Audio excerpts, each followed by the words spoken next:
Et bonjour à tous. Bienvenue dans cette nouvelle vidéo.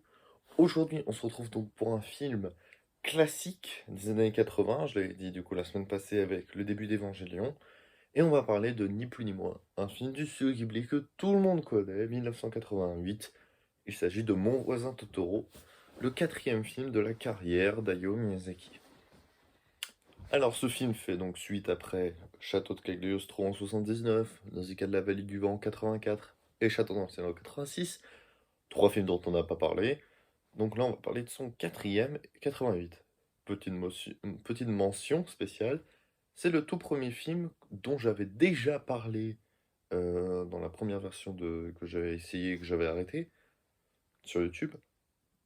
Et bah là, on va le reprendre, hein, voilà, j'ai déjà traité, etc. Donc il y a peut-être des choses que je vais redire par rapport à cette version-là, si certaines personnes s'en souviennent. On sait peut-être pas sûr. Enfin bref. Alors, Mon voisin Totoro, c'est donc un film du studio Ghibli. Bon, jusqu'ici tout va bien, c'était pas trop dur. Mais ce film vient d'où, exactement? Parce que c'est vrai que c'est un film que tout le monde connaît.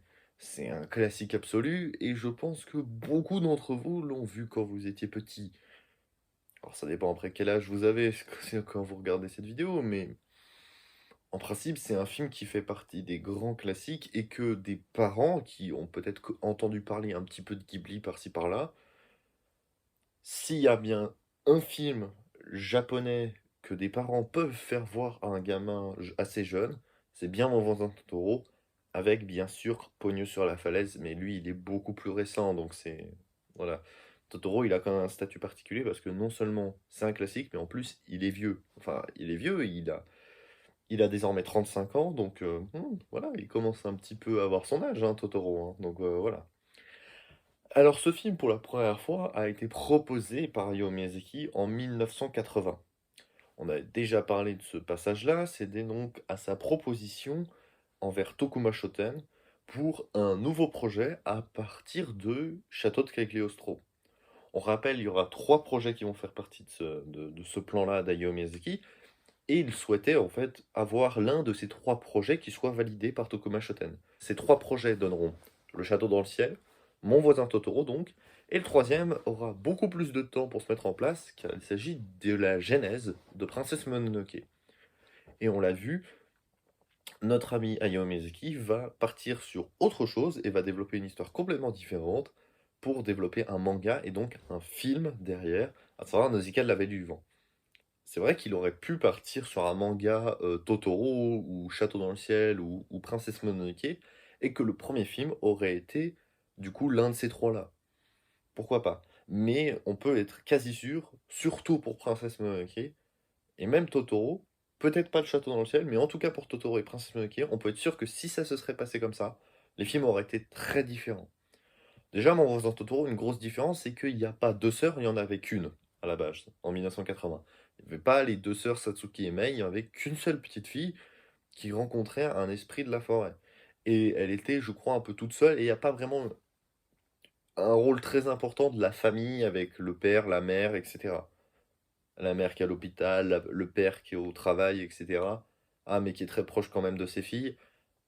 Tout ça, ça n'existait pas. Évidemment, le fait qu'il y a eu 7 années entre ce début de présentation de projet et le réel début du projet, bah, ça a permis à Miyazaki d'affiner le truc et de remplacer quelques petites choses, apporter des nouveaux éléments, etc.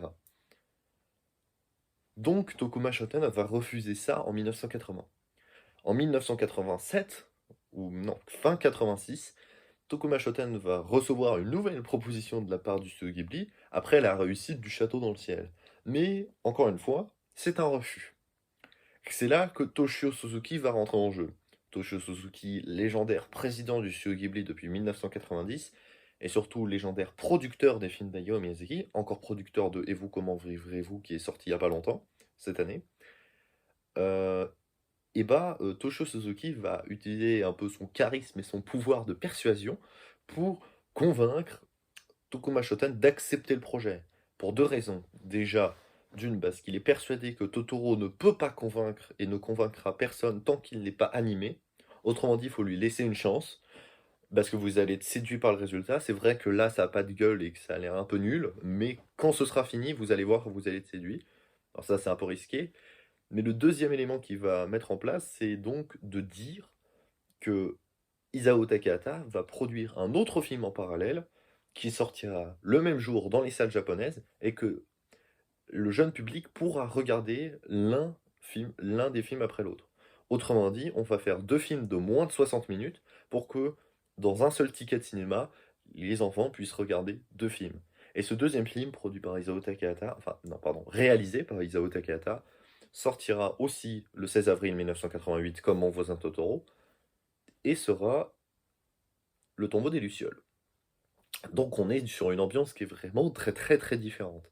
D'ailleurs, Hayao Miyazaki, à partir du début où le projet a commencé, soit en mars 1987, il va ralentir un peu la production parce qu'il se sent pas d'attaque de le faire, parce qu'il voit que son collègue et ami Takahata est en train de faire un film qui invoque des thématiques extrêmement dures et très sérieuses. Là où Miyazaki se perd dans un truc peut-être trop mignon. Et il juge certaines de ces scènes beaucoup trop enfantines. Et du coup, il décide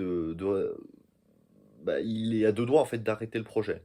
Mais c'est Isao Takahata lui-même qui va dire à Toshio Suzuki, qui va le rapporter à Hayao Miyazaki, de ne pas arrêter, ce serait un énorme gâchis. Merci Buta Connexion d'avoir donné ces informations précieuses que personne d'autre n'a. Donc voilà, c'est un projet qui a mis du temps à se mettre en place et les films sortiront en 1988, le 16 avril 88. Ce sera une bonne réussite. Mais pas suffisamment. Pas suffisamment parce que l'argent qui a été mis sur la table pour faire ce double projet était tellement important que les bénéfices attendus étaient plus grands. Il y a eu 800 000 entrées, ce qui est pas dégueulasse au Japon, tu vois, 800 000 entrées, bon voilà, c'est pas ouf, mais ça va. Mais l'argent qui a été mis sur la table n'a pas été bénéficiaire. Alors comment ils ont réussi à pas faire couler le studio Ghibli? Bah, simplement grâce à la vente des goodies et notamment des peluches de Totoro qui ont été vendues à de très nombreux exemplaires à travers tout le Japon et plus tard à travers le monde. Et en guise, on pourrait dire, de remerciement de ces ventes de Totoro, Totoro sera donc désigné la mascotte et donc le logo faisant partie du logo du studio Ghibli. Et c'est pour ça que Totoro est le logo du studio Ghibli aujourd'hui encore. Parce que c'est clair que si on se base sur la qualité et la présence de certains personnages, c'est pas le personnage le mieux écrit parce que c'est pas le personnage le plus présent. Même, il intervient que 12 minutes dans tout le film Mon voisin Totoro. Statistiquement, en termes de pourcentage de visionnage par rapport au temps d'écran, euh, c'est pas beaucoup. Finalement, le film va sortir en France un peu plus tard, diffusé d'abord au Festival du cinéma pour enfants de Corbeil-Essonnes en 92, mais beaucoup plus tard, il faudra attendre en fait en juillet 1999 pour avoir une sortie VHS, et finalement le 8 décembre 99 pour avoir une sortie cinéma. Et c'est à partir de ce moment-là que le film va commencer à exploser aussi un peu en France, parce que c'est pas le festival de Corbeil-Essonnes qui a vraiment fait exploser la popularité du film. Bon, voilà. Alors, maintenant qu'on a parlé autour et de ce film, etc., et un peu de sa genèse, etc., et de sa production assez compliquée, etc., on va se pencher un peu dans le détail. Alors, Miyazaki, à travers son histoire, il voulait raconter le Japon d'avant. Un Japon campagnard des années 50, Japon rural, avant que Tokyo ou d'autres grandes villes comme Nagoya, Osaka ou encore d'autres villes commencent à engloutir littéralement le Japon rural. Et c'est vrai que quand on regarde, même dans les années 80, fin 80, début 90, il y avait déjà une présence de la ville quasiment partout. D'ailleurs, Isao Takahata va parler de cette expansion avec une expansion de fou euh, sur les collines de Tama, notamment à travers son film Pompoko qui va réaliser en 1994. Mais tout ça, ça a eu lieu dans les années 60, bien avant. Donc là, on parle des années 50, donc encore avant. Donc un Japon qui est encore assez rural. Un Japon qui est sorti il y a moins de 10 ans de la Seconde Guerre mondiale. Mais un Japon qui a l'air paisible après cette guerre. Donc ça, c'est plutôt cool. Il va avoir cette inspiration grâce à un journal qui disait le Japon il y a 40 ans. Et c'est pour ça qu'il a décidé, après cette inspiration, de mettre son intrigue à ce moment-là. Parce qu'il ne savait pas quand, quand est-ce qu'il voulait raconter l'histoire? Si c'était plutôt dans son présent ou dans le passé, et cetera. Il ne savait pas et c'est grâce à cet article qu'il a pu, qu'il a décidé de parler de cette époque-là. Donc on va suivre l'histoire de la famille, on peut dire Kusakabe, mais notamment des 2 filles Kusakabe. Satsuki, la grande sœur, Satsuki Kusakabe, qui a donc est âgée d'environ 10 ans, et la petite sœur, Mei, qui est née, qui a seulement 4 ans. Fait déjà très intéressant, Satsuki, hein, ça veut dire le mois de mai. Mei est une dérivation évidemment du mot mai en anglais du mois de mai, qui peut aussi se dire mois de mai, c'est avec une prononciation japonaise Mei. C'est donc voilà. Et le fait qui est intéressant, c'est que on est au mois de mai quand l'histoire commence. Voilà. Le mai. Ça fait aussi, on reparlera de la théorie de Totoro rapidement après, mais évidemment, c'est pas sans rappeler l'incident de Sayama. Bref, on reparle de ça après, plutôt le film en tant que tel. Alors, ce film est magnifique. Il est très très calme, très posé, très simple en fait dans ce qu'il raconte. Les 2 sœurs découvrent leur nouvelle maison avec le papa qui est là pour les accompagner. On ne sait pas où est la maman, mais on sait qu'elle ne peut pas les rejoindre, etc. On va découvrir un peu plus tard qu'elle est malade, elle a la tuberculose.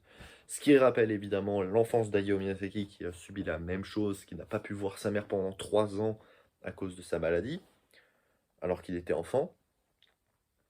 Et bah, du coup, les sœurs vont découvrir ce monde-là, vont tomber un peu sur les noirs-rôdes, des esprits mystérieux, etc. Et découvrir le Totoro, le dieu de la forêt, le dieu gentil de la forêt, qui est appelé Totoro par Mei pour Totoro, qui veut dire plutôt Toraro.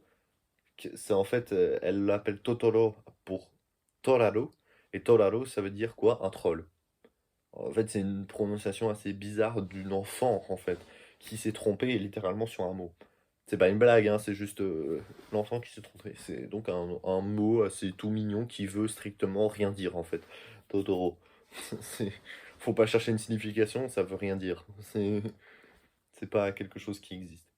C'est du coup un très beau film qui nous enchante fortement parce que on est face à cette magie où les sœurs découvrent leur environnement. Satsuki, qui est, je pense, le meilleur personnage de ce film-là, qui développe aussi l'instinct un peu maternel de protection de sa petite sœur, vu que la maman, elle n'est pas là. D'ailleurs, il y a une scène de complicité assez importante lors de la première visite à l'hôpital avec, entre Satsuki justement et sa maman, où justement elle lui brosse les cheveux, etc. Elle rapporte un peu que Mei est un peu turbulente, mais ça va, on s'entend bien, machin, etc. Elle veut avoir les cheveux longs comme sa maman, elle lui dit: «Ah, et ben ils sont rebelles un peu comme les miens, hein, quand j'avais ton âge, mais tu le seras, tu pourras être comme ta maman, en fait», c'est ça que ça veut dire.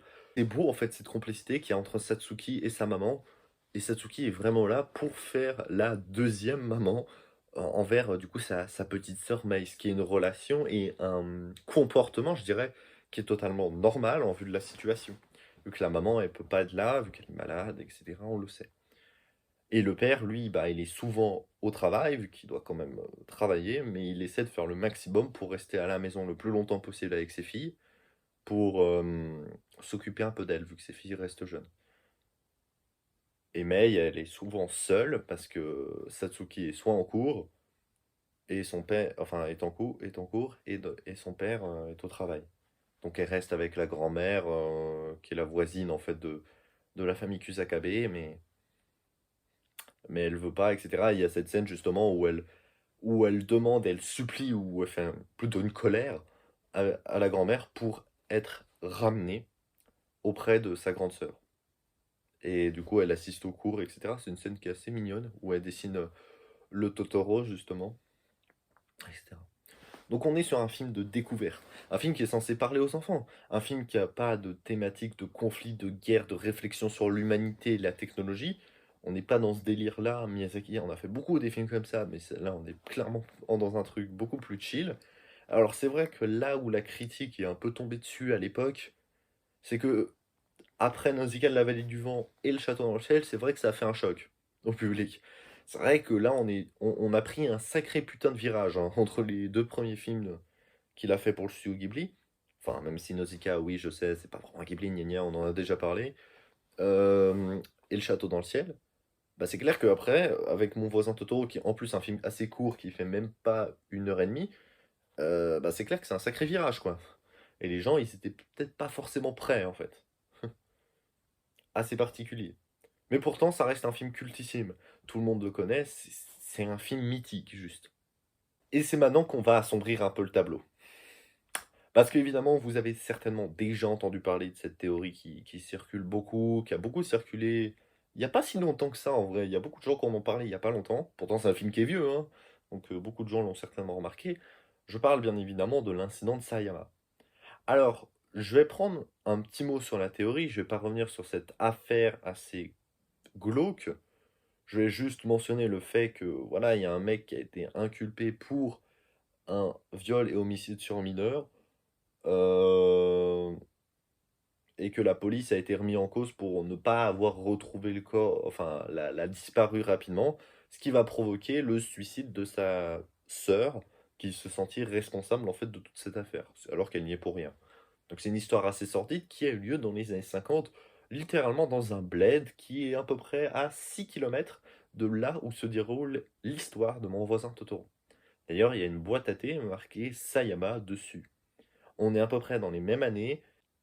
Alors, l'incident de Sayama, donc comme vous le savez, c'est une histoire assez triste, hein, voilà, comme je l'ai expliqué tout à l'heure. Mais la question de savoir, c'est quel est le lien entre cette affaire et le film qui nous intéresse aujourd'hui? Parce que moi, en vrai, de toutes les théories que j'ai entendues sur Mon voisin Totoro, je pense qu'il y a deux éléments de théorie qui sont justes toutes les deux, mais là où les gens vont peut-être un peu loin, c'est dans la liaison de ces deux théories-là.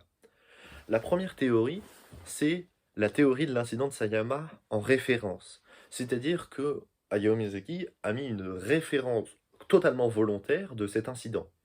Que ce soit par l'aventure au mois de mai, voilà, le lieu qui est pas très loin de là où il y a eu le crime, la boîte de thé avec Sayama qui est marquée dessus, c'est évidemment des références plus qu'évidentes sur cette affaire-là. Donc, est-ce que Mon voisin Totoro fait référence à cet incident? La réponse est oui. Et je pense que là, les théories sont correctes d'appuyer là-dessus. Deuxième élément de théorie, qui est aussi tout autant juste, c'est de dire que Totoro est un dieu de la mort. Mais en fait, c'est en fait totalement normal. Et c'est pas quelque chose qui est nouveau, ni quelque chose qui va se perdre dans le cinéma de Miyazaki. Regardez par exemple les esprits dans Nausicaa de l'avènement. Rien n'est jamais clair. Qu'est-ce que la mort, qu'est-ce que la vie, etc. Nausicaa est toujours coincée entre ces deux-là. Alors qu'elle est là pour la vie et protéger le tout, elle a aussi un lien très particulier avec la mort. Si vous voyez pas de quoi je parle, c'est normal, ne vous basez pas sur le film. Le manga sera là pour vous aider. Et puis plus tard, avec Princesse Mononoke, vie, mort, un équilibre compliqué. Le voyage de Shiro, c'est pareil. Il y a un vrai questionnement autour de ça. Porco Rosso, on a aussi cet appui de la mort, etc. Alors c'est à chaque fois avec des méthodes et très différentes, mais le fait que Totoro soit aussi un esprit de la mort en même temps qu'être un esprit de la vie, c'est pas quelque chose d'étonnant en fait. Et le fait de s'appuyer sur le Chabus qui met la route du tombeau, etc., juste après avoir affiché Mei, ou alors quand on voit des esprits comme des Totoro par exemple, on est censé mourir pas très longtemps après. Tout ça, c'est des éléments qui peuvent appuyer sur le fait que Totoro est bien un dieu de la mort, mais en même temps un dieu de la vie. Il a un peu ce pouvoir-là. Un peu comme, je sais pas comment à quoi on pourrait comparer ça chez nous dans la religion chrétienne, mais je suis pas très doué à vrai dire en religion, mais c'est, je verrais ça en fait un peu comme un ange et un diable, tu vois. Mais les deux à la fois, tu vois. C'est un peu ça. Le pouvoir de la vie, le pouvoir de la mort. C'est ça en fait, le dieu de la nature. Parce que la vie égale la mort. Vous, si vous avez lu un petit peu des textes sur la religion japonaise, vous observez que la question de la vie et de la mort, c'est pas quelque chose de binaire. Pas toujours en tout cas. C'est assez complexe et plutôt très intéressant à regarder et à lire. Donc ça veut dire quoi ce que je suis en train de vous dire? Parce que je suis en train de vous dire, c'est que bien sûr que Totoro est un dieu de la mort, en même temps qu'être un dieu de la vie. Bien sûr. Mais bien sûr qu'aussi l'incident de Sayama fait partie de référence de ce film-là. Mais pourquoi, et c'est là où je pose la question, pourquoi ces deux seraient liés? Dans le sens où pourquoi l'affaire de Mei et de sa disparition à la fin du film serait forcément une référence directe à Sayama, et donc par conséquent voudrait dire que Mei a été tuée ou est morte ou s'est noyée ou j'en sais rien, et que Satsuki va la rejoindre dans la mort en se suicidant. Pourquoi? Qu'est-ce qui le montre? Qu'est-ce qui le prouve? On appuie le fait que, par exemple, ce serait bien la sandale de Mei qui a été retrouvée, mais que Satsuki est dans le déni, et donc elle se suicide, etc., en rejoignant Totoro, et puis après ils sont assis sur la branche. Mais qu'est-ce qui le prouve? Deux éléments qui sont pour moi qui ne tiennent pas. Le premier élément, c'est la chaussure. La chaussure, on dit qu'elle est dans le déni. Sauf que non. Parce que cette chaussure, elle est visible quelque temps avant cette séquence où elle dit que ce n'est pas la sienne. Et on peut vérifier en fait sur les différents plans. La chaussure que Mei a, ce n'est pas la sienne. Ce n'est pas ses chaussures. Celle qui est trouvée dans le lac n'est pas la chaussure de Mei. Et j'appuie là-dessus, parce que c'est important. Et si vous ne me croyez pas, regardez le film, et puis si vous me dites « Ouais, mais c'est parce qu'elle est dans le déni » ou je sais pas quoi, je vous pose la question, encore une fois. Combien de fois dans l'histoire du studio Ghibli, il y a eu de faux raccords, dans le sens où on place des éléments de décor pour nous induire en erreur sur quelque chose, voilà, pour nous induire en erreur sur quelque chose. La réponse est simple, zéro. Pourquoi il y aurait besoin qu'il y en ait là un, précisément? Pour moi, c'est faux. Et puis deuxième élément, c'est le fait qu'à la fin, elles n'auraient pas d'ombre. Vous regardez un peu la séquence et vous observez que rien d'autre n'a de l'ombre. Ou que on peut imaginer que l'ombre est beaucoup plus loin et qu'on la voit pas, qu'elle est derrière elle. Tout simplement pour quelle raison? Parce que le soleil est en train de se coucher. Et ça, personne n'en parle. Mais il fait quasiment nuit à cette séquence-là. Donc le fait qu'elles n'aient pas d'ombre, c'est plutôt du sens en fait. Après, c'est vrai qu'il y a des éléments qui sont troublants. Donc, par exemple, dans la religion japonaise, enfin, dans le shintoïsme, pas dans la religion japonaise, mais dans le shintoïsme, c'est vrai que voir des esprits comme ça indique qu'on va mourir bientôt, etc. C'est un peu glauque, mais c'est vrai que là, c'est un peu troublant. En fait, pour moi, la fin mot de cette histoire, c'est oui, Totoro est un dieu de la mort et de la vie, c'est les deux. Oui, l'incident de Sayama est une référence évidente dans ce film-là. Mais est-ce que l'un influence sur l'autre? Pour moi, la réponse est non. Et je sais que je vais en décevoir beaucoup, mais pour moi, Satsuki et Mei ne sont pas mortes, et tout est bien, qui finit bien. Pour moi, c'est un film qui n'a aucun élément négatif, excepté cette petite référence à Sayama, mais qui est une référence extérieure au film et qui n'influence pas le déroulement de l'histoire. C'est ça que je suis en train de vous dire. Bon, voilà. Bon, mis à part cela, et mis à part cette théorie un peu macabre, je vais tout de suite plonger dans la conclusion de cette vidéo. Alors, ce film, qu'est-ce que j'en ai pensé?